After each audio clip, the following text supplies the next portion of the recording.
A very good evening, Zimbabwe. You are listening to Studio 7 from the Voice of America on Wednesday, January 6th, 2016. And this is Live Talk. I'm Blessing Zulu. And I'm Praxidis Jeremiah. And tonight on Studio 7 Live Talk, we are going to talk about the issue of human rights.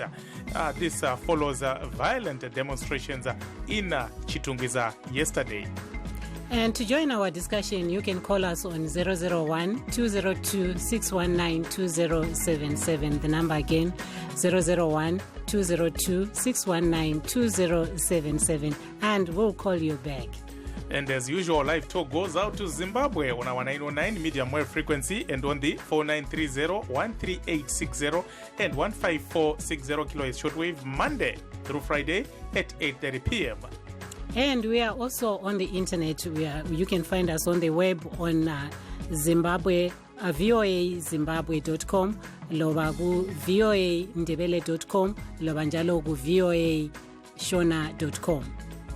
However, the residents are concerned that we have heard of reports of unknown vehicles and the people who are driving in this area that are not familiar usually with the residents of Chitungwiza. And they are suspicious that these people might be from the security sector. Zviripo ndezvekuti hachisi chokwadi kuti ma-sport fine emhosva nhatu dzekudarika robot rakatsvuka kana kudhraivha usina license nechimwe chitatu kuti zvaakunzi unobhadhariswa $100 kuti pashandurwe mutemo wokuti mafine asvike pa$100 ma-sport fine kunofanirwa kutochinjwa mumwe mutemo usiri finance act unova unonzi criminal procedure and evidence act kunyanyisa criminal codification and law reform act kuti mutemo uyu unonzi criminal codification and law reform act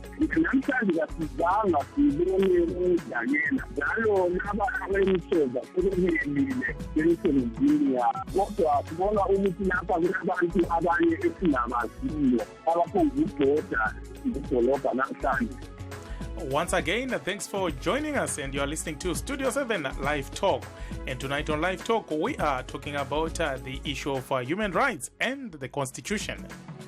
And yesterday, Blessing, the Zimbabwe Republic Police allegedly violently crashed a demonstration by over 100 commuter omnibus operators who stormed council offices in protest over what they deemed the exorbitant permit fee charges. The clashes later pitted the police and ordinary residents, human rights groups, and opposition parties have condemned the police action. The opposition MDC released a statement today saying, and I quote, "It is apparent that the ZANU-PF regime is afraid of the people of Zimbabwe. The regime is now paranoid as it is acutely aware of the fact that millions of Zimbabweans are living in abject poverty and destitution as a direct result of the regime's misrule, unmitigated corruption and misgovernance. Typical of all dictatorial and fascist regimes, the ZANU-PF government is determined to use brute force and violence in order to unconstitutionally stop Zimbabweans from exercising their constitutional right to stage peaceful demonstrations." The opposition party also blamed the police for further escalating tensions in the country by suppressing violently a demonstration by Rural Teachers Union of Zimbabwe members on Monday. 3 were briefly detained and later released, PJ. Mm-hmm. But the police Chief Superintendent Paul Nyati says the demonstrations were unlawful. Mm-hmm. What do you want us to discuss on Studio 7? If you wish to join the discussion, you can show by phoning us directly on 001-202-619-2077, and we'll call you back. The number again, 001-202-619-2077. Wokuka hama wadiwa nasi tinoda kuti tinge tichitarisa nyaya yekodzero dzevanhu. Izvi zvinotevera mhirizhonga yakaitika muchitungwiza nezuro, mapurisa achitiwo pane vanhu vakaedza kuratidzira zvisiri pamutemo, asi vagari vemuchitungwiza vachiti aiwa, hondo yakatanga pakati pevatsigiri veZANU-PF kana kuti vanofungidzirwa kuti vatsigiri veZANU-PF nevemakombi, asi mapurisa paakauya aiwa vanga vasasarudze vaingoti chero munhu awanikwa chimbo mugodzi. PJ. Yebo ngempela siyalamukela kuhlelo lethu lalamhlanje, uhlelo olwe live talk lapho namhlanje hluza khona udaba lodlakela oluqhamuke edolobheni leChitungwiza, lapho ke uqale ukulwisana khona abamakhombi bekade betshengisela ngokungahambisi izimota zabo ukuthwala abantu phakathi kweChitungwiza ledolobheni leHarare. Besola kakhulu ukwenza kwamapholisa njalo lokwenza kukamasipala ukukhweza inhlawulo yama-permits, ukukhweza inhlawulo nxa kuyikuthi uwephule imithetho yemigwaqo, ama-fine. Ama-sport fines.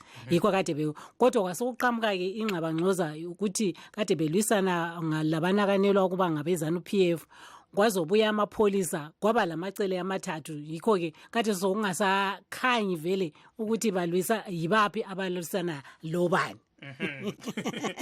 Hanzi batamurefu batamfupi. I think PJ we have our I think our guests are lined up. First, from Chitungwiza, Chi-Town, we have the director of the Chitungwiza Residents Trust. That is Mr. Marvelous Khumalo. Mr. Khumalo, good evening.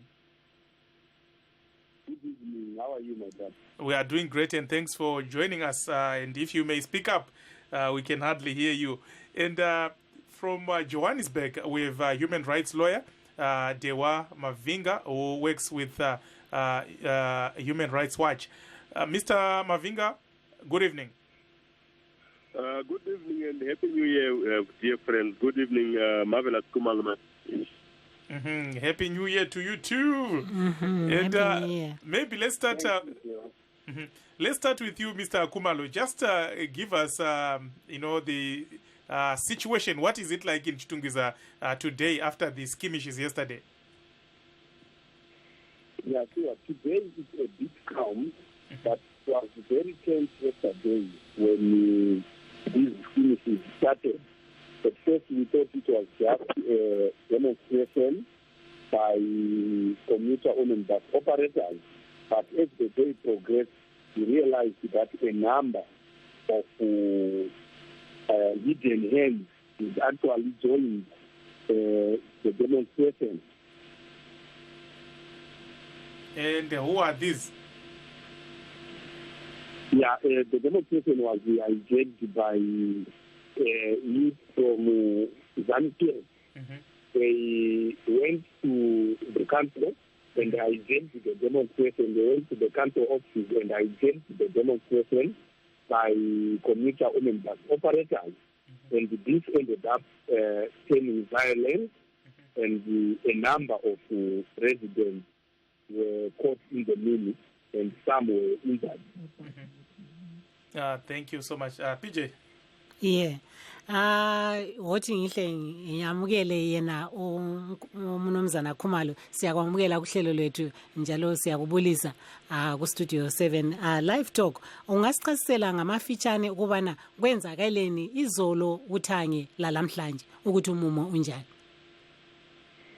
Ngiyabonga. Umunicipality kaChitungwiza ukhweze izimali ezibhadalwa ngama-commuter-owned buses ukuze arenke kumarenkini akhona lapha eChitungwiza. Kodwa lokhu umunicipala ukuyenze kungela ukuvumelana kumbe esingathi ama-consultations awayenziweyo umunicipala ngama-key stakeholders laba abamelela abalemithova yabo lapha eChitungwiza kumbe esebenzela lapha eChitungwiza. Lokhu kuthile kungasahambanga kuhle noma yena umunicipala wayesekhweze futhi ikhombi eyodwa kumbe umthova oyedwa ufuze ukhuphe imali efika $100 ngeminyaka ukuze akwanise ukusebenzela lapha eChitungwiza. Lokhu kuthe sokungahambanga kakuhle. Labo abemithova bahlangana basesithi kungcono ukuthi bathengisele and bona babona ukuthi ukuthengisela kwabo ngaba kuhle manxa banga withdraw imijovo yabo ukusuka emgwaqweni ukuze ingathwali abantu. Ukuthi izolo sibona abantu abaningi behluleka ukuya emisebenzini befika esindiza njalo abaningi labo abalemisebenzi yabo ezandla abaziyenzelayo bezenzela ngesedolobheni leHarare bayihlulekile nayo nabo ukuya emisebenzini yabo. Lokhu kucine kuphazamisa izinto eziningi. Abantu bagcina labo sebelwela izimoto ezazikhona ama-private cars amalutshwane belimazana abantu bephikisana ukuthi bathole ithuba lokuzeka kade izimoto lezi baye edolobheni. Kucine sokubuya lalabo ama-youth awe-ZANU-PF bezama ukuxoxa laba abantu ababethengisela e-town house yeteshiniza laphana bagcina sebelwisana befikiselana beshayana ngamathi bagcina sokulimazisa abantu ababengela ndaba nalokho kwakusenzakala ezidlulela besenza eminye imisebenzi yabo kanti zonke. Kodwa-ke ngizwe abanye besithi laba abashayeli bamakhombi kanye labo conductor babo kade sebechaya izimota zalabo akade bezama ukuthwala abantu. Kuhambe njani lakho? Lokhu kwenzeke njalo thina njengesindiza residents siyasithabi siyakondema ama-actions anjalo noma bona bakhethe bevumelene ukuthi bangathwali bawithdraw ama-services abo emitshova. Abanye babo kade bengangenelani lalokho ukuthi bona labo abanye babezinikele ukuze bahambe phambili lemisebenzi bethwala abantu. Kodwa labana bagcina sebebona ngazathi kumbe ama-demonstrations abo angayeflopa bagcina sebekuluza nokubandezela labana ababengafuni ukuze babe labo beku-demonstration leyo. Lokho sikubone kusenzakala abantu bechawa beshitshwa kumakhombi amanye echawa ngamatshe ebrekwa ama-windows and lokhu thina njengesindiza residents class siyakukhondema kakhulu. Let's go to Mr. Mavinga. Mr. Mavinga, it appears it's now problematic to hold a demonstration in Zimbabwe, even a peaceful one. What does the Constitution say? Because the police spokesperson is quoted as saying some of these demonstrations, the one yesterday and the one on Monday by the teachers, were unlawful. Well, it is not surprising that the ZANU-PF government has always resisted free expression and the ability of people to demonstrate. But what is shocking now in 2016 is that this is happening against the background of a constitution that was voted for by ZANU-PF members, which fully supports and provides for the rights of all the people of Zimbabwe to fully demonstrate, to protest, and to express, to petition government on issues of concern to them. So what is happening is clearly unconstitutional because people have a right to demonstrate, which is enshrined in our constitution. They have a right to petition, they have a right to protest and to march peacefully. So, but we are dealing with a police force that does not appreciate these fundamental rights and freedoms, and that is still operating with a mindset of the past, where they would crush demonstrations willy-nilly and violate and disregard the rights of Zimbabweans. So the challenge is more to do with attitudes and mentality of the police, who are unwilling to accept that we are under a new constitutional dispensation that provides for people's rights as they do today. Thank you so much, Mr. Mavinga, and for those of you who are just joining us, good evening, and this is Studio 7 Live Talk. And tonight we are talking about the human rights situation in the country. PJ, you have a call? Yeah. Ngilomlalelo khona ecingweni uAubrey. Siyakwamukela kuhlelo lethu. Kunjani ba? Hayi. Yeah, usithinte ngocingo ungaphi kweZimbabwe? eGwanda. Ye, kunjani khona ngapho ngaseGwanda? Izulu liyana na?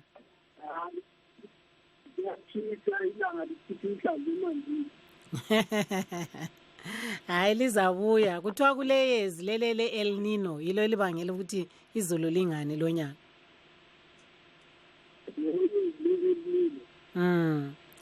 Uyaluzwa udaba lwethu olusegudwini ukutshengisela abantu ngokuthula, kodwa kuzabona ukuthi amapholisa ayeza khona lapho afike adale umonakalo, kuchaywa abantu abanye babotshwe. Sibone ukutshengisela kwabamakhombe esithungisa, sabona ukutshengisela njalo kwababalisi basemaphandleni abe-Rural Teachers Union of Zimbabwe.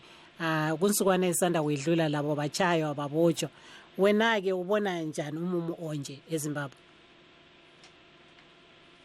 Umumo onje awulunganga empilweni zabantu. Yeah. Ngoba la amapholisa enje adubeka njengathi. Kodwa ukuthi ma abantu kuthengiseka ukuze izinto zilunge, mina bangile ngezizulu into ezimbi kakhulu. Yeah, wena ukhuthazani-ke ukuthi kwenziweni? Ngikhuthaza ukuthi kuthengiseka kuqhubeke phambili. Kumbe basibulala, kumbe basenza kodwa siqhubeke phambili. Ukuze ilizwi lenu lizwakale.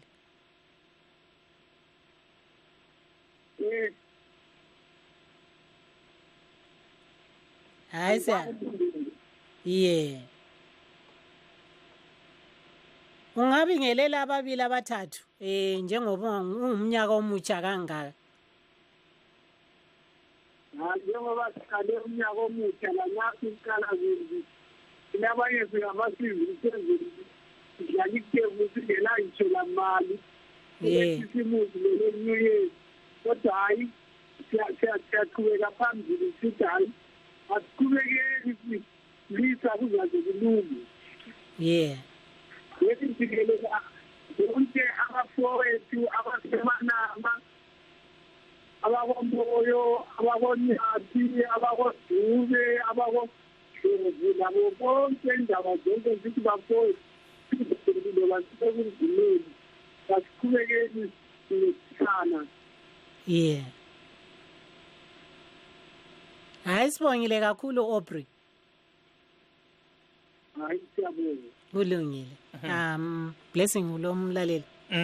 Nhare yamukoma Nicholas ngiyamboti netsembi chana regai tidzoke kwamuri vamavhinga tichitarisa iyo nyaya iyoyi yekuratidzira nekuti vanhu vakawanda vari kutiwo mapurisa anenge ari kuvadzivisa kuratidzira, asi mapurisa achiti vanhu vacho vanenge vatyora mutemo.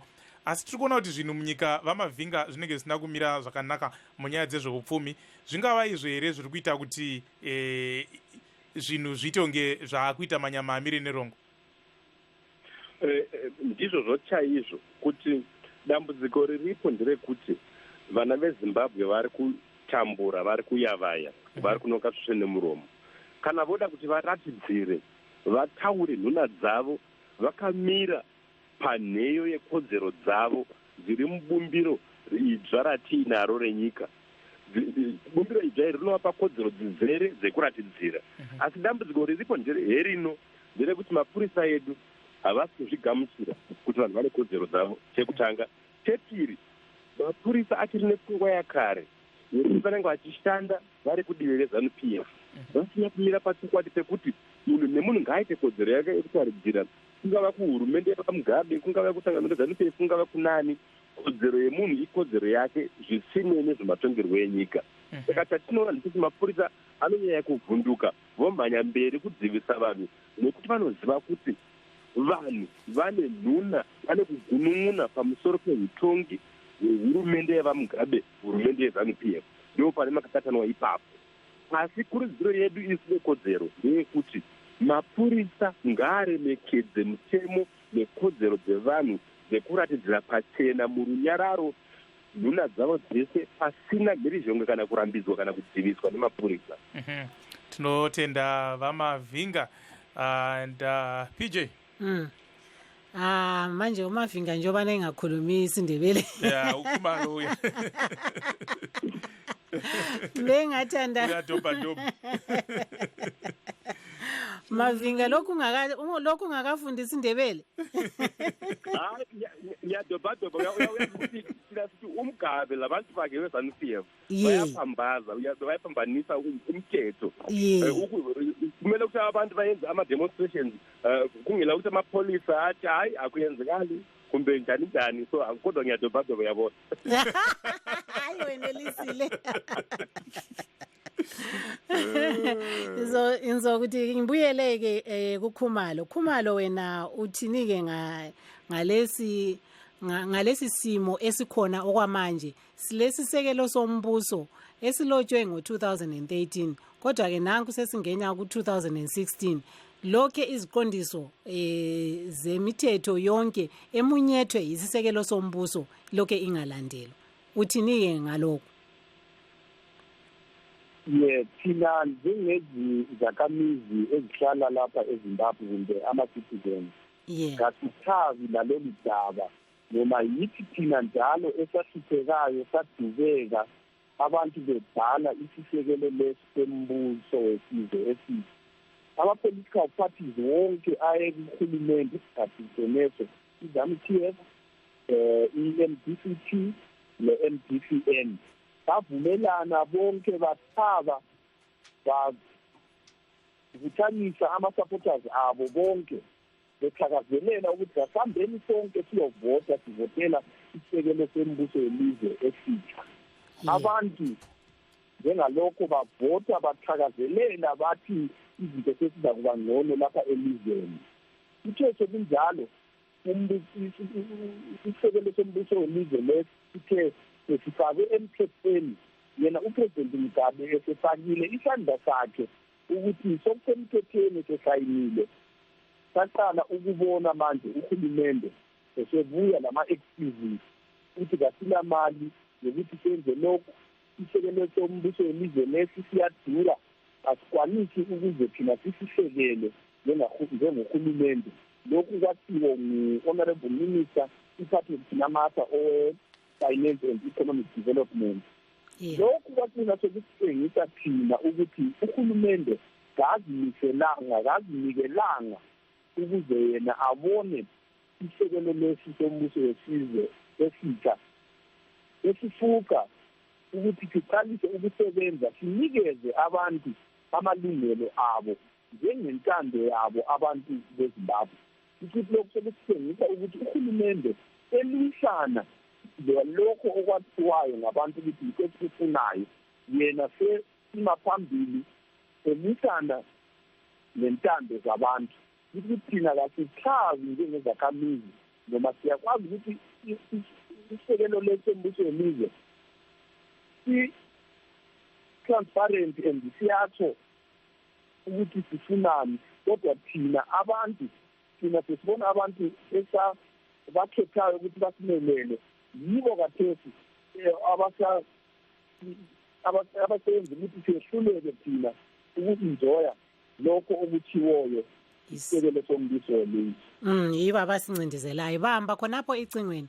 Sithathe abalaleli esilabo lapha. Blessing uqale ngawo. Thina Mkhoma Lament makadi makadi ngobabili munogona zvese shona nekukhuluma zvese zvese ndotaura zvese ngoma Blessing. Aiwa ndimi watiri kutsvaga imimi. Ngatitange tinzwe neshona munoti kudii nenyaya iri kunzi nevamwe pada mapurisa ari kutyora kodzero dzevanhu asi mapurisa achitiwo ivo vanhu vacho vari kuratidzira zvisina mvumo. Panhau yakafanana neMukoma Blessing inhau yekuti mapurisa achine pfungwa dzechinyakare dzehurumende yechinyakare nekuti vakaramba vane pfungwa dzakafanana dzakadaro nyika yedu hatingakwanise kubudirira nekuti varombo vanoramba vari varombo vapfumi vanoramba vari vapfumi especially patinenge tichitiregedza tigadzirise zvinhu sevana vedu zvinhu zvacho zvinenge zvisingagadzirisike nekuti isu patenge tanga kuratidzira kuti aiwa tatambura varume dai takashandisa nzira yakadai nekudai kuda zvimwe tingaite zvinhu ivo ndo pavanenge vachiva vachitikanganisa. Chikulu maitinzwa. Okay. Nyesho. Njengalokho ngenxa yamapolisa makunje sokume kanje ukuthi thina sifuna ukukhombisa ukuthi hayi sesikhathele njengabantwana baseZimbabwe lokho asakufuni kumele sizame ukuthi mhlambe singaphumelela because we can keep on ngokusokola ngenxa yokuthi thina sifuna ukukhomba ukuthi hayi masazama ukuthi sikhombise vele ngempela masenza lokho singakwazi ukuphumelela bona mabasidimba basidikela kusho ukuthi thina asengeke sizokwazi ukuphumelela. Hayiwa siyabonga tinotenda zvikuru. Ngosekela lokho. Zvakanaka Nkoma Blessing. Tinotenda zvikuru. Nkulungile. Ngilomlaleli njalo uNkomo. Siyakwamukela kuhlelo lwethu. Yo marvelous. PJ. Yaphila marvelous.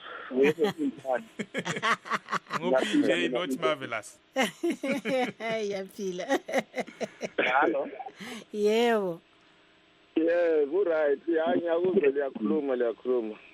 Nkomo, ungasipha lawe umbono wakho ukuthi kambe kwenziweni njengoba isisekelo sombuso siyasekela ukuthi abantu bajengisele ngokuthula balalo ilungelo lokwenza njalo kodwa kuzabonakala ukuthi amapholisa abe lawo eseduzane khona lapho azame ukuvimba ukujengisela okunjalo. Umuntu oyisithutha marvelous. Hayi anso marvelous ngu-PJ. Okay. Access them okay alright. Yeah. Uyazi yaqa ukuhlaniphile. So mabebeka imithetho kumbe lese kulama fine befaka ama fine amakhulu angithi. Yeah. Babeca ukuthi bahlaniphile ba raise imali but on the other hand amapolisa they enjoy that one. Because now esezamisa umuntu udriver uthi hayi ulecala elinje uyakwazi ukuthi ufesana le $100 fines. Yeah. Umuntu wayethi hayi no mina ngila $100 but ngile $10. Umpolisa lwani uyathatha $10 is a bribe angithi. Yeah. So they are promoting corruption wese ukukhweza ama-fine lokuyala ku-implementa imithetho leyi kuyabulala ilizwe west. Mina ngikukhangele ngwambona. Uthi akwenziweni which they should put in normal fines so that umuntu uzayala ukuthi khona adiza amapolisa abhadala ifine i-government ibe nemali but if you raise prices end of the day umotorist ngasakwanisa ukufayinda sokufayile adize. Liyaba lilizwe lokudiza. Lokuzeni. Uyabona ngitsho? Hayi ngiyakuzwisisa. So angihambisani lakho njalo imithetho yeZimbabwe akululanga ukuthi implement njalo amapolisa akufuna ukuthi implement because on the other hand amapolisa asutha ngakho khonokho. Bazasutha ngamandla. Hawu sebekhoma uphakathi. Hayi siyabonga Nkomo ngokusiphathisa kwakho kuhlelo lethu lamhlanje. Ngibonga kakhulu mama. Kulungile. Okay Jeremiah. Yeah. Tina vashumba vari parunhare vashumba chimborambai makabata handiti tina tomboerenga just quickly some WhatsApp messages we have. Nicole says, yeah, police is stripping loads of fines from drivers, leading to commuter omnibus operators are not realizing any profits. Emmanuel says, bankrupt, corrupt government rigged elections but cannot rig the economy. Mumwe anoti ini ndinoti panyaya yemafaini vachina masa vakabaya dede nemukanwa ivo vari kuramba mutemo iwoyu saka vari kufarira kurova mared robots here kana yakawanda faini yacho ingotevedzerai mutemo nyaya yacho haikubatei. For our radio listeners, unfortunately it ends here, but the good news is we are streaming live, so go to www.voazimbabwe.com and press live talk. And Mr. Mavinga and Mr. Kumalo, please do stay on the line, and also Mr. Shumba Rambe Muri Barunare. I'm Blessing Zulu.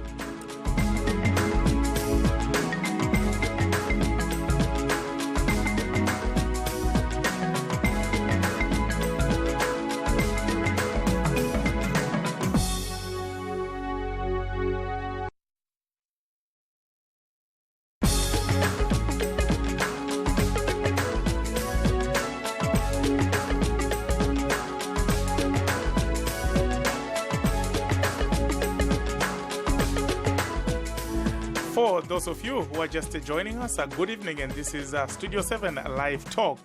And tonight on Live Talk, we are talking about the human rights situation in the country. This follows skirmishes in Chitungwiza yesterday when police allegedly clashed with residents, commuter omnibus operators, and some alleged ZANU-PF supporters.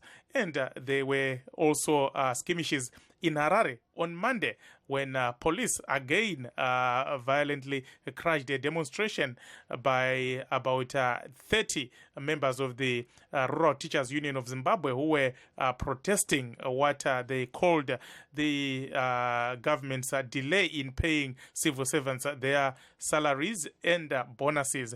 And tonight on Live Talk, we have as our guest human rights lawyer Dewa Mavinga and the director of the Chitungwiza Residents Trust, Mr. Marvelous Kumalo. Blessing Zulu. PJ.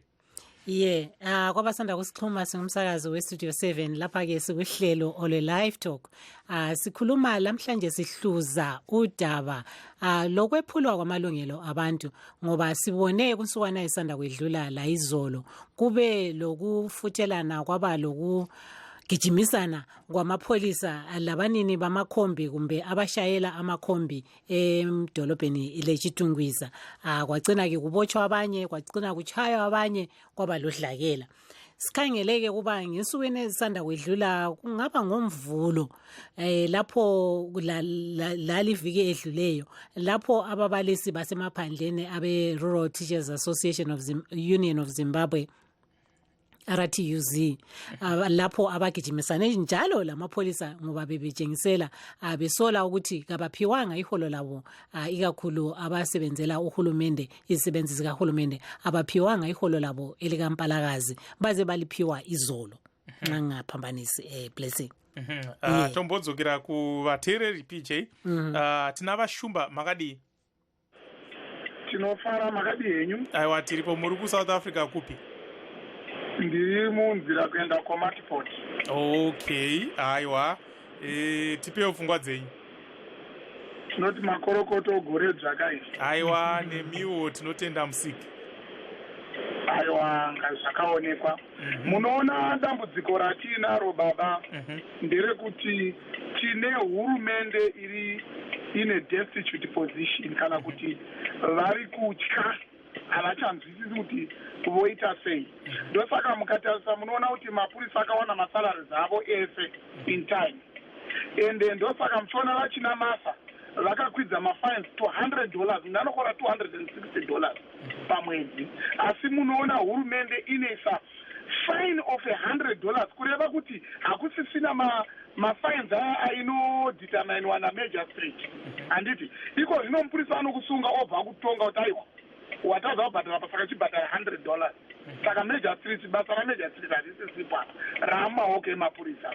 1 2 hurumende yeZimbabwe mukaitarisisa iko zvino izvi yakachengetedzwa upenyu hwayo nemapurisa.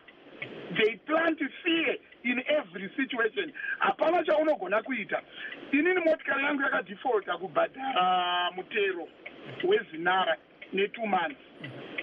Ndakabhadhara mutero we$25 neinsurance ye$30 ndikabhadhara fine ye$17 penalty.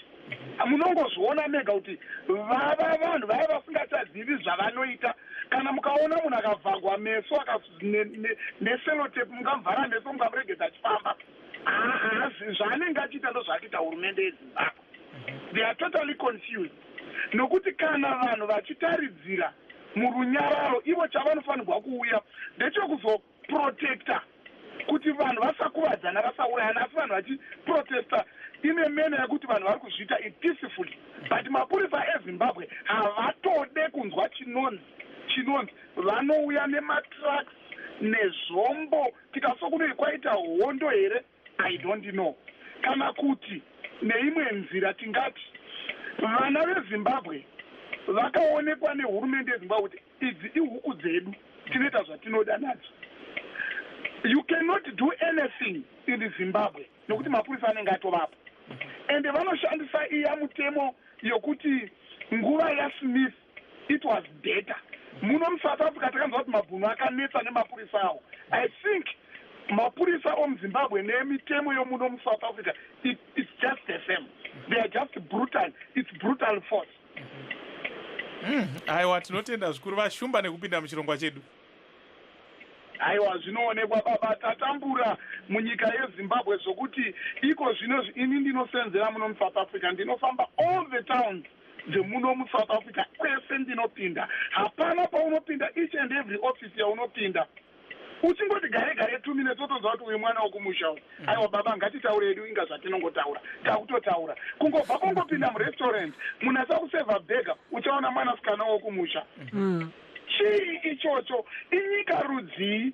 The problem is that tinema oppositions are so greedy in power whereby uyu anoda kuita chipato chake, uyu chipato chake, uyu chipato chake, uyu chipato chake. Why they don't come together and form a strong force in a one common denominator?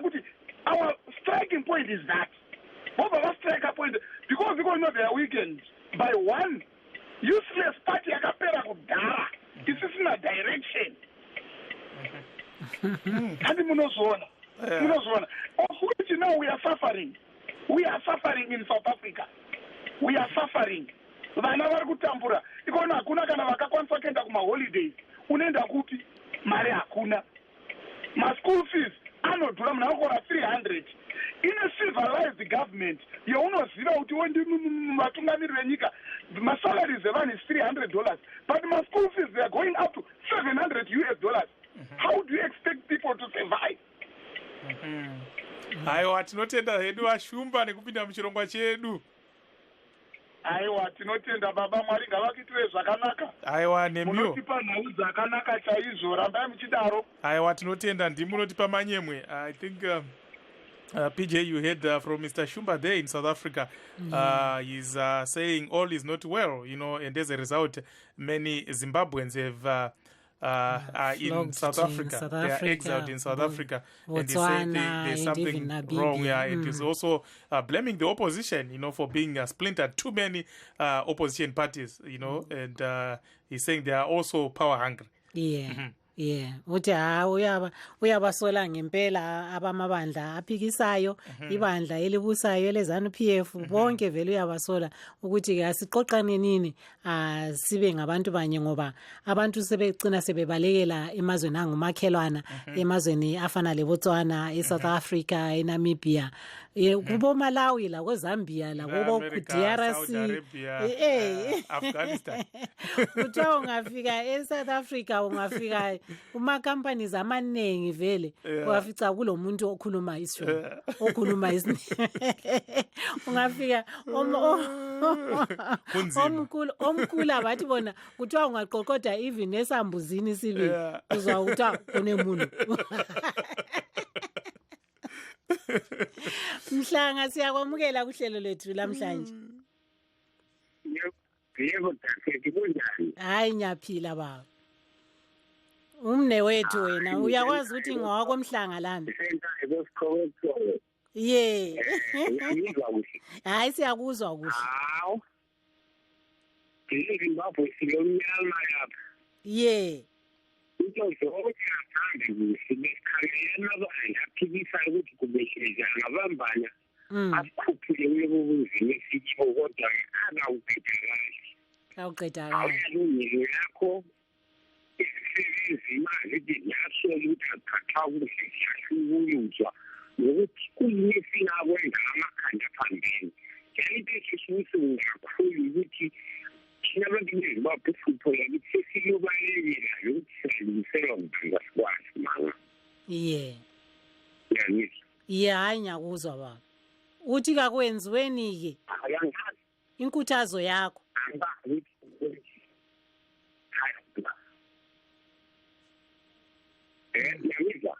Ngiyakuzwa baba. Ngawusifonela phezulu ukuthi ibuhlungu kakhulu ngoba amabandla asechithekele kathangale bese ikhangela sikhuphule ubuzimelo selidabuka ephakathi ukuthi asisakwazi ukuthi nabayasifisana nje babumbe ibandla elilodwa akhiphe inkokheli yodwa futhi siyekhiphe ku-18 belo muntu oyethi zamkhipha ngoba indleleni ayisidingi ngazo abantu bethu sokesamazala abama-8 bayadubeka esingakwaziyo ukuthi bazaba ngobaba banjani yangizwa mama Yeba kodwa hayi ucingo lwakho yilo longakuvumeleyo ukuthi ucace kangako akungasenani ayisizwile okukhulumileyo hayi siyabonga baba ngokusiphathisa kuhlelo yebo ngiyabingelela yabingelela ngiyintombi njalo sititha wabosingo esecondary school ngiyele bawudibindi ngawuzalayo manje kike size sikhathile ku radio kukhuluma ngaphansi ukukhupha ngamapasisi 8 kusasa isozo lezinto izinto sokuzamele sikuthinte ngocingo kumbe ungathumela njalo umbiko wakho ngeWhatsApp audio urekode ube ususithumela ubingelela ke sibe sesikudlala ke emoyeni kusasa hayi ngiyeza zama ukuthi mbambe isikhathi kusasa ngizokuthi indlela masiya njalo ngangeni ngibonye bakithi antsho kulungile baba Mhlanga was just reiterating whatever Mr. Shumba was saying. He's saying it's so sad that the opposition is divided, and in that way we are still keeping the ZANU-PF in place in leading the country and leading it astray. Let's go back to Mr. Khumalo. Mr. Khumalo, do you know the number of people who are arrested? Are they still in detention? What's happening? Yeah, sure. There are 9 people who are in detention as we speak. They are detained at the police station, at the Makoni Shopping Center, and they are appearing in court tomorrow morning. So what we have done is the residence class is we have liaised with our sister organization, Zimbabwe Lawyers for Human Rights. Why? The justification being that some of the 9 suspects are innocent residents that were picked up in the middle, and they do not even know what was actually happening. So we have liaised with Zimbabwe Lawyers for Human Rights, and they are providing a lawyer. They are providing us with a lawyer to assist by representing the 9 suspects. Thank you, Mr. Khumalo. PJ. Yeah. Kwenzakeleni ke namhla kumbe kulabo asebebotshiwe lokho bevalelwe na bazamiswa phambi komthethwandaba usichasisele ukuthi kwenzakalani? Bakhona abantu abangu-9 ababotshiweyo. Umakaphesi bavalelwe eSindiza Police Station eseMakoni Shopping Center khonapha edolobheni leSindiza.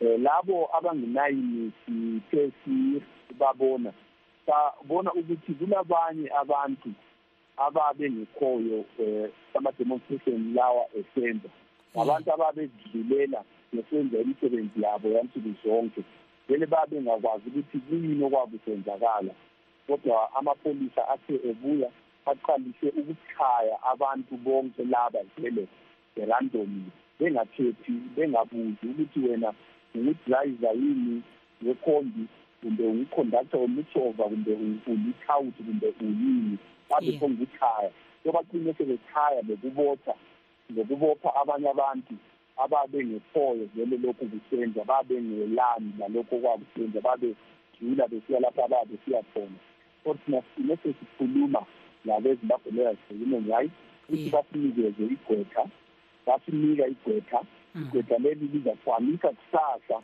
ukuze limelele abantu laba abangu-9 besiya ukuyokuma phambili ka-Magistrate kusasa eSindiza Magistrate. Laba ababotshiweyo bezihambela balakho na ukuthi babophisa amapholisa kumbe base bafayile civil court?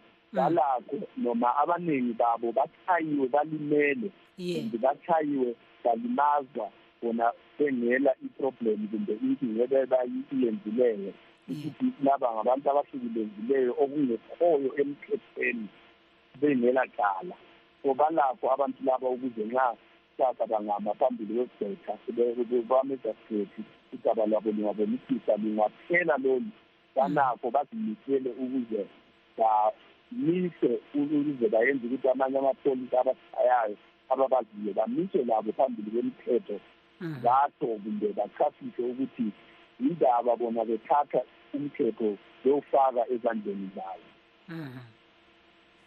besephula umthetho wangikhona rega timbodzokera kuna vamavhinga pachinyorwa bumbiro remutemo panga pambotaurwa nyaya yekuti mapurisa vanofanira kuti vadzidziswewo nyaya dzekodzero dzevanhu zvakafamba sei? Ichokwadi izvo zvaifanira kuitwa asi urongwa ihwohwo hwakazongoshaya basa. Hapana zvaitwa zvinobatika zvatinoona. Asi ndoda kuti nditaure kuti nyaya yekurohwa kwevanhu zvisiri pamutemo nemapurisa, nyaya yekutyorwa kwekodzero dzevanhu nemapurisa haisi nyaya yekusaziva kwemapurisa kwedu. Chikuru ndechekuti mapurisa vanozviitisa, vanotenge vachiziva kuti munhu haarohwi bumbiro remutemo haritendedzi, asi nyaya yekuti vanenge vachimira vakati kwati nezvematongerwo enyika ndo nyaya ine dambudziko guru iyoyo inoita kuti kodzero dzevanhu dzirambe dzichityorwa. Ndokusaka tiri kuti hurumende yeZANU-PF dai yanga yakazvipira kuremekedza kodzero dzevanhu yaifanira kubisa utungamiri huripo hwemapurisa hune pfungwa dzakare, voisa vanhu vatsva vakaenda kuchikoro vane mapepa, vanoremekedza mitemo, vanotya mitemo, vachiremekedza kodzero dzevanhu. Ndizvo zvega zvingaita kuti tiende mberi senyika. Zvekuti hanzi mapurisa haazivi zvekodzero kunyepa, mapurisa anenge achiziva, asi kana vakanzi rovai vanhu vanotorova. Dzimwe nguva munonzwa mutungamiri wenyika vaMugabe vachiti unodashirwa nemapurisa vachitaura mumwe munhu. Zvinoreva kuti pane zvematongerwo enyika vanenge vachikurudzirwa, vachipeshedzerwa pasina chinoitika kana vakabatwa vari kudivi risiri iro remutemo.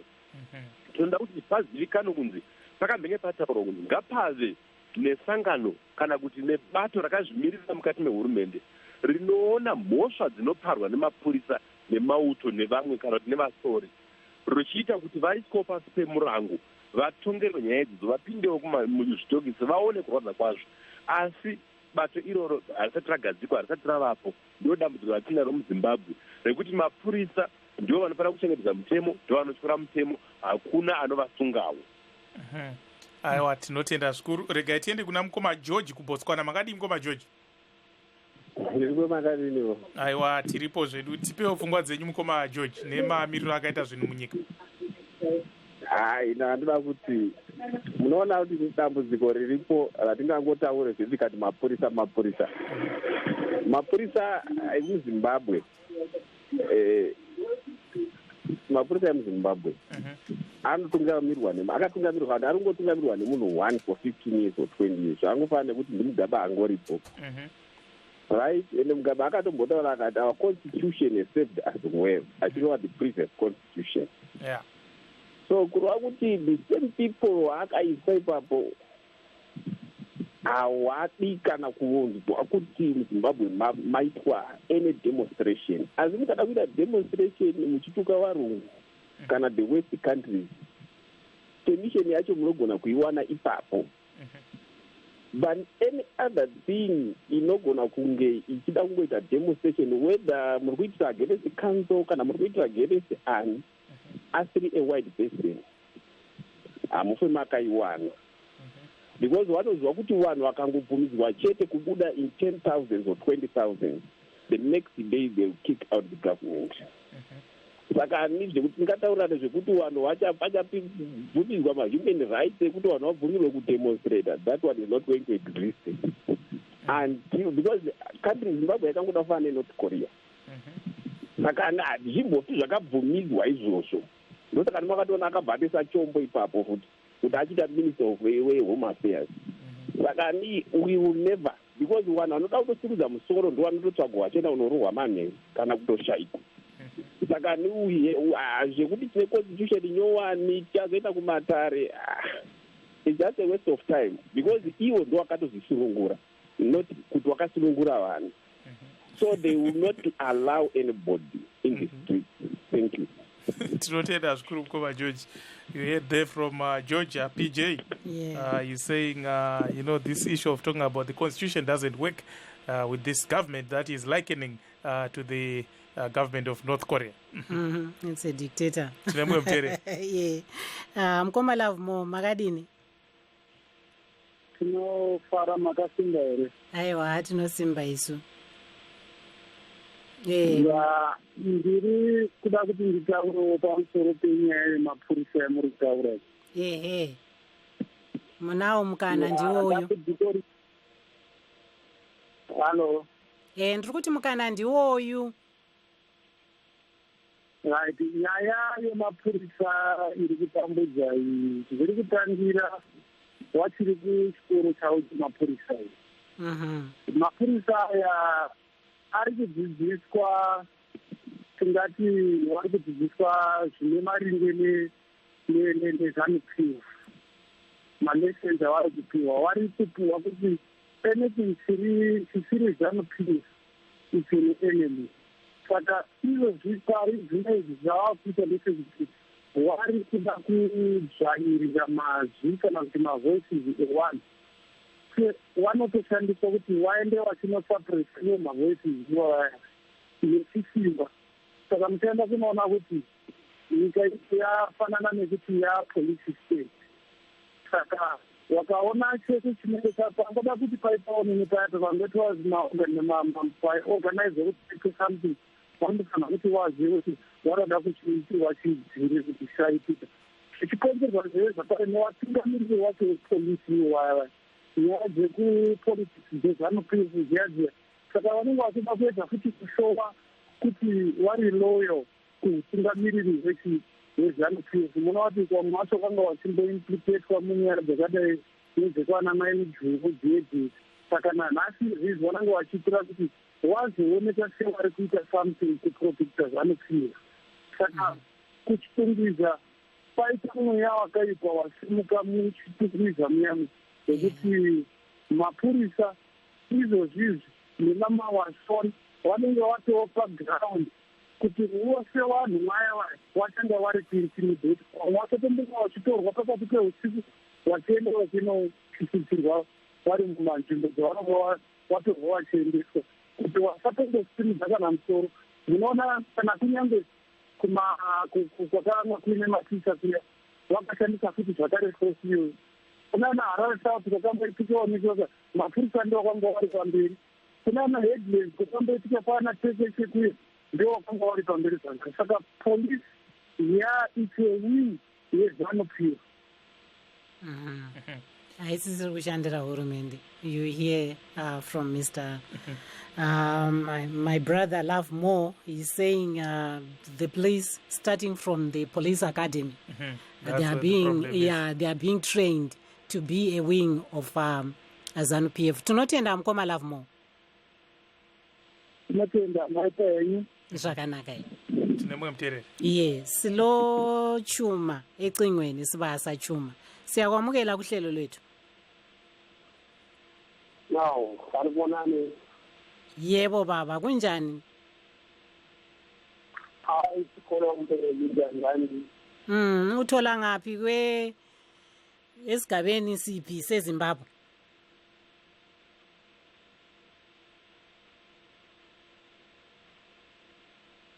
Hello. Cingo lukachuma khanya ngani alusazwakali. Hello. We'll try to call him back. Yeah. And back to you, Mr. Kumala, is still on the line?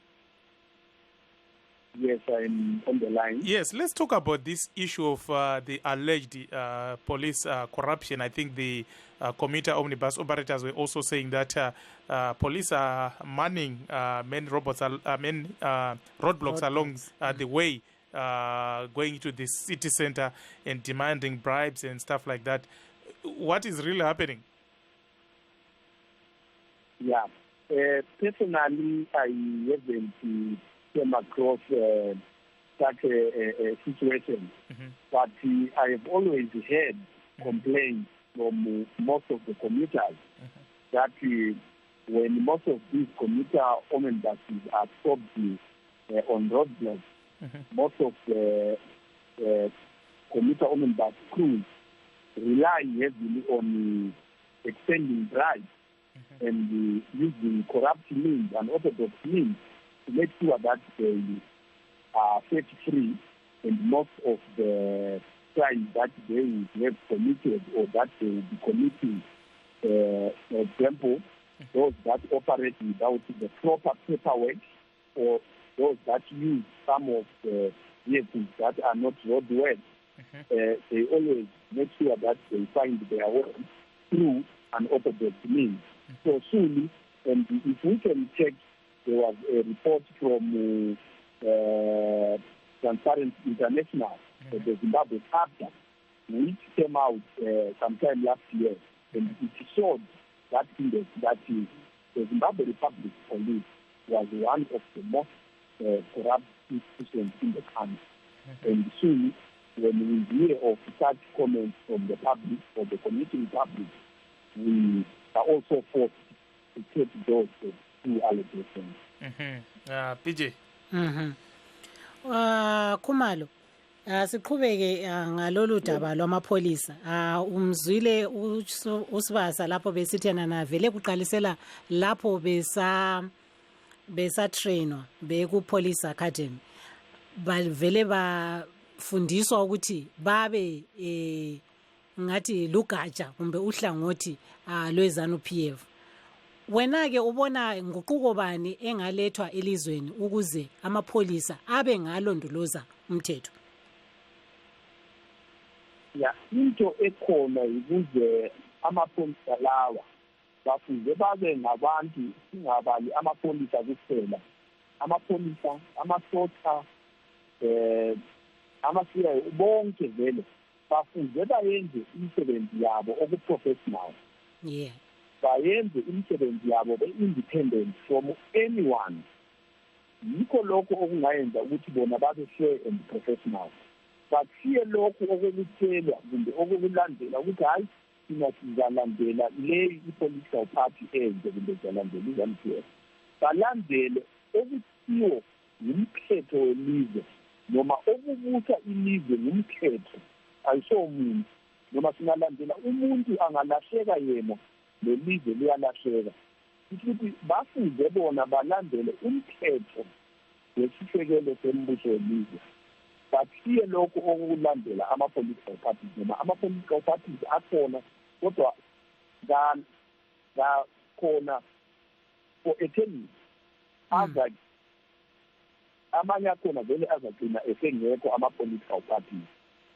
So bona bafuze balandele imithetho yelizwe leZimbabwe, bathiye okukulandela abantu kumbe ama-political parties. Hayi siyabonga Khumalo. Isikhathi sethu isesikhanya sesidliwe ngumangoyi. Asazi kumbe ufuna ukuphetha ngodewa. Mr. Mavinga, your last word, just briefly, any recourse for the people? Gwara ripondere kuti kodzero hadzipuwi mundiro semuguri wechibage. Vanhu ngavaramba vachirwira kodzero dzavo, mapurisa ngaaremekedze kodzero dzevanhu. Zvakarewo utungamiri hwenyika ngavabise mapurisa ava vapinde zvakanaka nezvematongerwo enyika, vaite kuti titevedzere hwaro hwebumbiro redu remutemo reZimbabwe. Tinotenda zvikuru Mavinga, ungoti nguva ndo dzaita shanje. We want to thank our guests this evening, human rights lawyer Dewa Mavinga, director of the Chitunguza Residence Trust, Mr. Marvelous Khumalo, and of course we want to thank our viewers, our listeners, those who sent messages on Facebook and WhatsApp, and of course our team behind the scenes, our engineers and producers. Signing off, this is yours truly, Blessing Zulu. And I'm Praxedis Jeremiah.